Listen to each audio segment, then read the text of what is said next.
It's time for Florida State basketball. This is the Leonard Hamilton Show.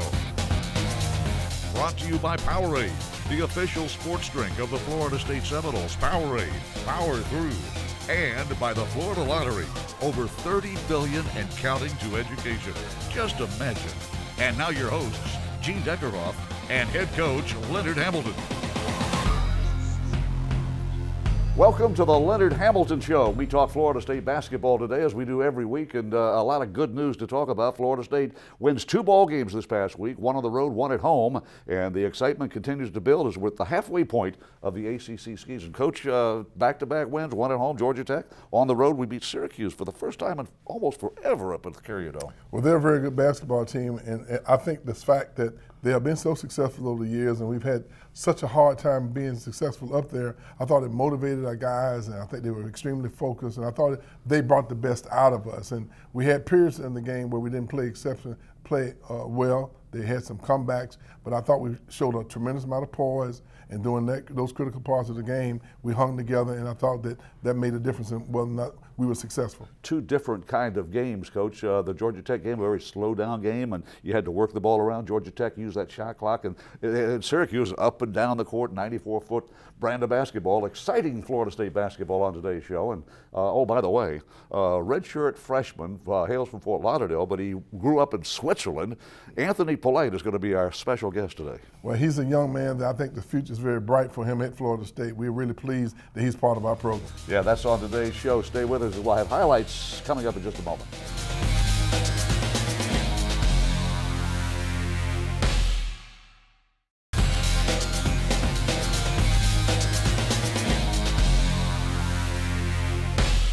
Welcome back to our show. We promised a lot of highlights, and we'll get started with the Florida State-Georgia Tech game at the Tucker Center. Coach, a special weekend, reunion weekend, and we had 4 of our retired jerseys represented. And here's Hugh Durham. He's one of those retired jerseys.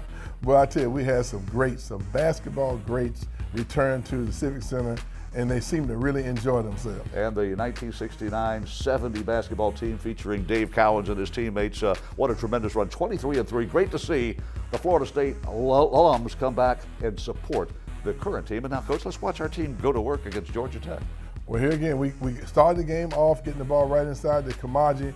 He's getting more and more accurate and more aggressive in his offensive productivity. We're really pleased with what he's doing. Raekwon, I didn't know whether it was alley-oop or not, but he got the nice little photo. He's giving you some valuable minutes on. Well, we needed him because if you remember correctly, we had some foul trouble there, and he came in the game for Phil Kofi and did a great job for us. One of the most memorable plays of the season. Watch this steal by Forrest. He flips it behind his back, and Terrence Mann gets the two-handed stuff. How about that play? That's a pretty good play. Now, I'd like to see that more often.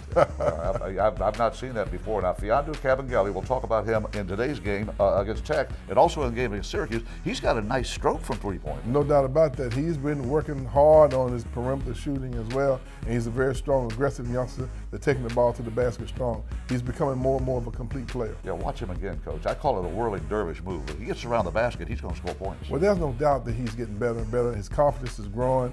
I like where he is now. He's in a good mental place. Fee leads the team in scoring with 12 and an alley-oop pass. You called that play, Coach, to the sideline, didn't you? No, well, that was the place we drew up at halftime. In timeout, and we were able to catch them off. We caught them off guard and were able to get an easy basket. Against their zone defense, defensive rebound leads to a fast break. And again, Terrence Mann had 12 points. Kabengele had 12 points. They shared the leadership in the scoring category. Well, anytime you can get some easy baskets, you always take advantage of those. There's Anthony Polite. We'll talk to Anthony a little later on. He gets the steal. Trent gets the stuff. Manole's got an easy basket. Fast break baskets, easy basket points is really, really what you look for in a basketball game. Yeah. Trent knows how to finish. The Seminoles attacking. They played zone almost the entire ball game, didn't they, Bill? No doubt about that. That's a big-time move by Chris using his left hand. That just shows that he's improving offensively. Chris Kamaji, 2 for 2 in the ball game, finished with 6 points. And David Nichols attacks, gets the ball out. This is a young freshman that's got a deadly stroke from outside. Well, he's extremely confident, and if he misses a shot, it doesn't really bother him. We think he's going to be an outstanding player for us. Devin Vassell from Georgia. And following your shot is a key to playing basketball. Does anybody do it better than Trent Forrest? Well, the clock was running down, and it's very seldom can a guy who shoots the ball follow the shot, but that really helped us going into halftime. We're up 6 at halftime, Coach. Going a little mini run here to begin the second half. We outscored Georgia Tech 8-2, and we get a big double-digit lead and we hang on to it. No doubt about it. They wouldn't go away. They really did a nice job of just hanging in there, and it was hard for us to get away from them.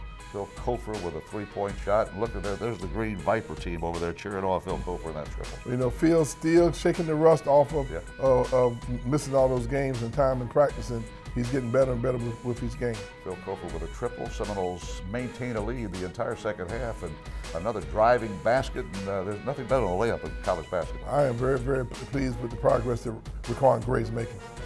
Phil Kofer dishes, and this is what P.J. Savoy does, isn't it? No doubt about that, and we need him to be more and more consistent. He's coming around. P.J. Savoy with a patented three-point shot against the zone. Now you try to break it down, and oh, by the way, Kofer gets another. I think they said his sneaker was on the line. It's a two-point basket. Well, that's what he's capable of doing. His experience gives us the ability to make those type of plays when the game's on the line. Fiondu Kabengele with a block shot. He had 2 blocks in this ball game, so he gives you a lot at both ends of the court. Nice rebound by Phil Kofer. The Seminoles out-rebound Georgia Tech by a couple, 39-32. The final score, 59-49. FSU holds serve at home and knocks off Georgia Tech. Well, we needed that victory to gain confidence and move back to being even, 4-4.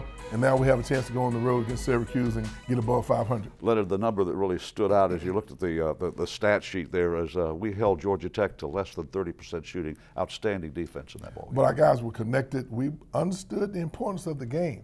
I mean, here again, you know, we had kind of dug a little hole for ourselves, but our guys worked very hard, and we were able to come away with a victory. On reunion weekend, the alums go home very happy. So does the head coach. The Seminoles knock off Georgia Tech and move to 4-4 in conference play. Next up, a trip north, our final trip north of the Mason-Dixon line to play in the Carrier Dome. We'll have highlights of Florida State versus Syracuse coming up.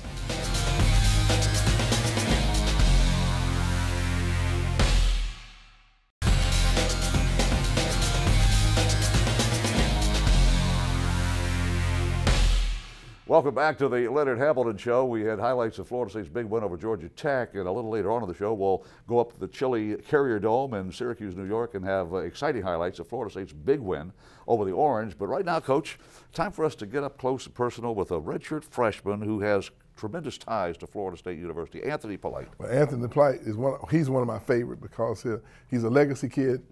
He has tremendous ability. He's adjusting as a redshirt freshman. The future for him is very bright.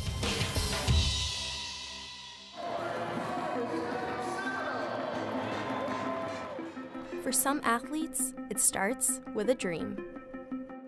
But for Swiss native Anthony Polite, it all began with a basketball. I actually have a picture. It's me when I was little in the living room with my mom and my dad. They bought me a little basketball hoop, and I was holding a ball that was probably as big as me. Anthony first started to show interest in basketball when he was actually a very small baby. I played professionally in Europe, and when I would come home with the basketball, my bag, he would somehow dig the ball out of the bag and started to play. Anthony was born and raised in the quaint town of Lugano, Switzerland, with his mom and sister.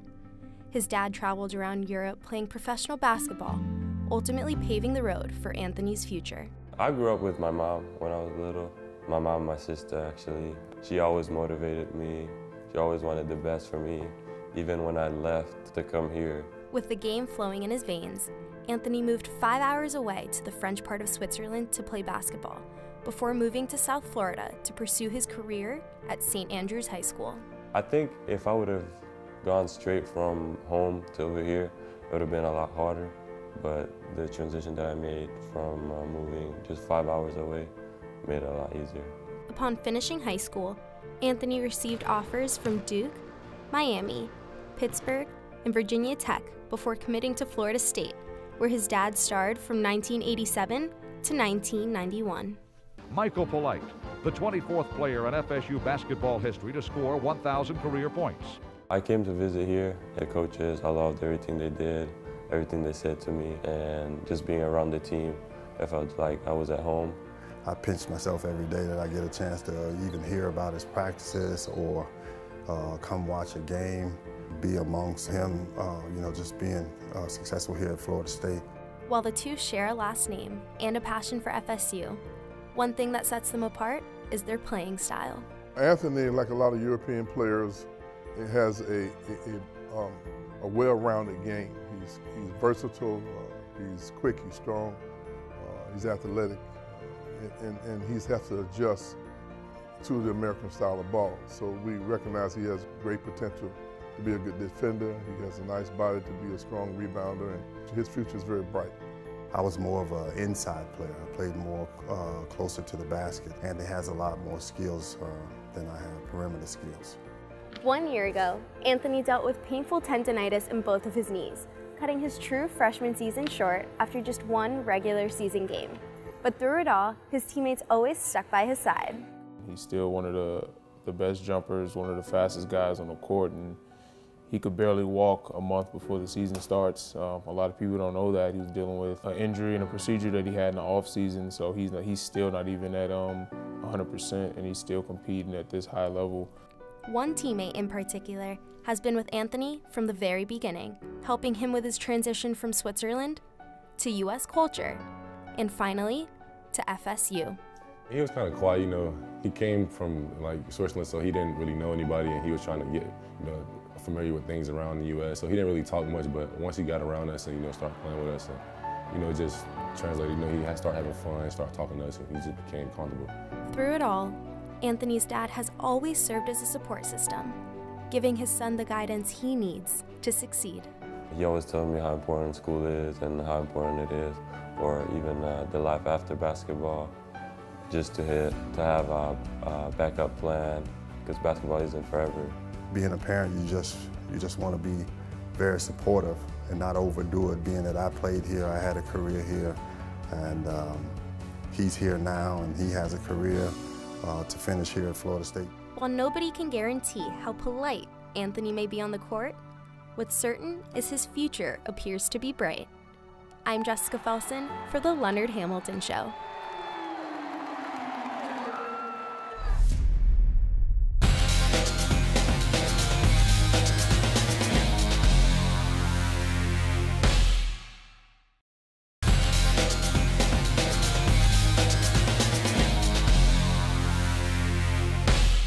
We promised you highlights of Florida State versus Syracuse, and Coach, tough venue to play in. The sight lines are different. You're playing in this cavernous building, and all of a sudden we brought our shooting sneakers to Syracuse, New York. There's no doubt our guys were on fire in this particular game. I think we were 11 to 22 in the game, but we got off to a good start. We played with a tremendous amount of energy. We hit our first three-pointer of the game. It seemed like it gave us confidence. And from that point on, it seemed that we were raining three-pointers. Yeah, MJ Walker makes the first two, and this is an NBA distance triple. And he bangs in that one. He's 2 for 2 at that point in the ballgame. Well, MJ has been a little inconsistent, but I really like what he's doing from a three-point shooting standpoint. He's going to be very good. It looked like the same shot that beat LSU, that Fiandre Cavagelli. Now, that's the first of 4 he's going to have in this ballgame. Well, he had a great game shooting ball from the perimeter. There's Terrence. Terrence was 2 for 2. I'm really pleased with the focus that our guys have put on their perimeter shooting as of late. You know that Syracuse is going to play that 2-3 zone, and there's nothing better than getting down the court in a hurry and getting a transition 3, and there's MJ with another 3-point shot. Well, there's no doubt that he's an outstanding shooter for us, and we're very pleased with what he's doing. Coach, in the game plan, did you say if you get an open look and nobody's on you, go ahead and take that 3-point shot? No, we say that all the time.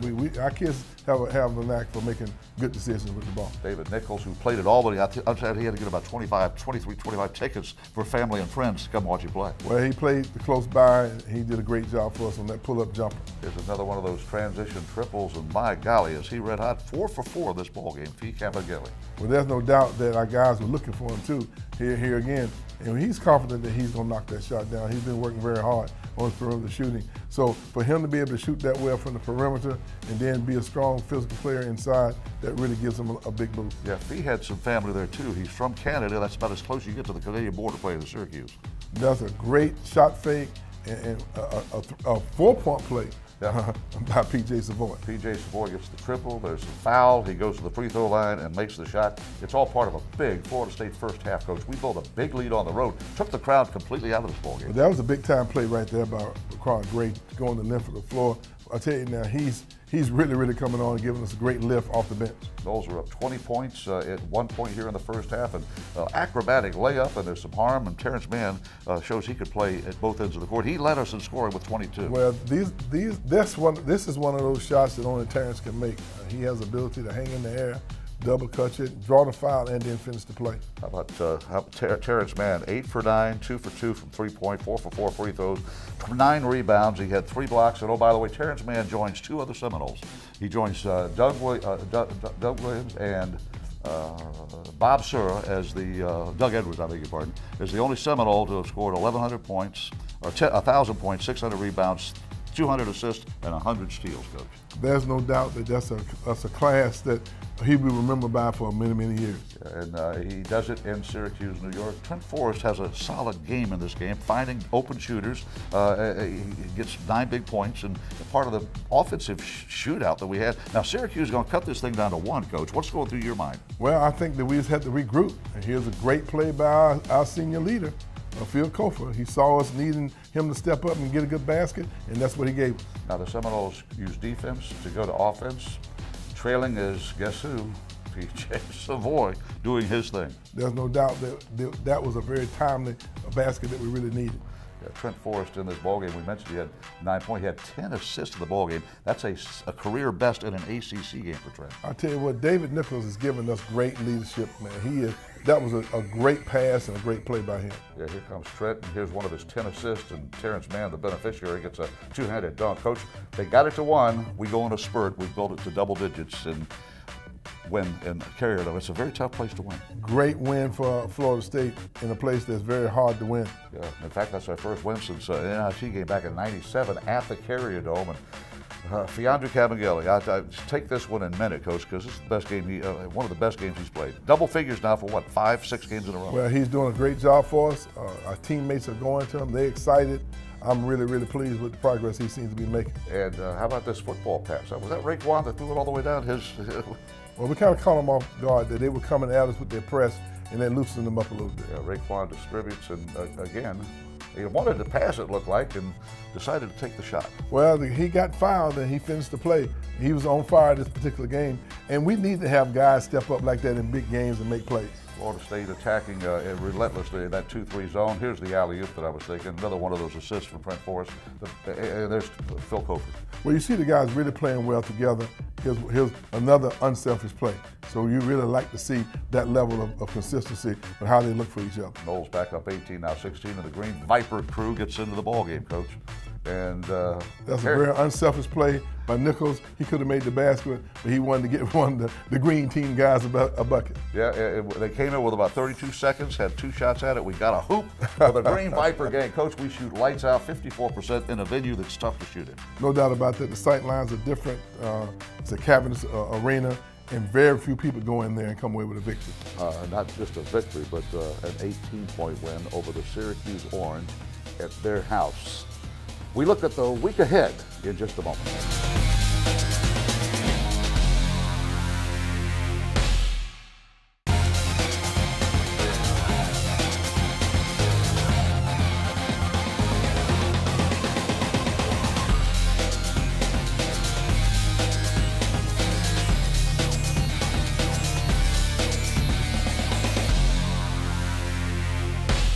The Florida State Seminoles riding a 4-game win streak in conference play. We move above 500 with the huge win over Syracuse at 5-4, and coming to Tallahassee at the Tucker Center, the Louisville Cardinals. Coach, they got a new coach, 4 new transfers that play a lot, and but it still looks like the old Louisville Cardinals to me. They're a very good basketball team. They're very well coached. They're loaded with talent, and they might have won 5 or 6 games in a row themselves. So this is an important game for us. I mean, at least they've been on a hot streak there. They haven't lost very many. I think they've lost 2 games, I think, in the league at this point. So they hold a position that we're trying to get to. And so this is a very important game for both of us. They're nationally ranked. I'm sure we have a nice crowd, and this is a game that gives us an opportunity to compete against another nationally ranked team. That is Saturday, FSU Louisville, 4 o'clock tip-off. And on Wednesday, Coach, we get our first shot at Wake Forest. We'll play them twice, but we get them Wednesday night at the Tucker Center. Well, 2 games at home is important. I'm sure our fans are looking forward to that. That's our show for today. Thanks for joining in and following Florida State basketball. For head coach Leonard Hamilton, I'm Gene Deckeroff. Go Seminoles! This has been the Leonard Hamilton Show, Brought to you by Powerade, the official sports drink of the Florida State Seminoles. Powerade, power through. And by the Florida Lottery, over $30 billion and counting to education. Just imagine.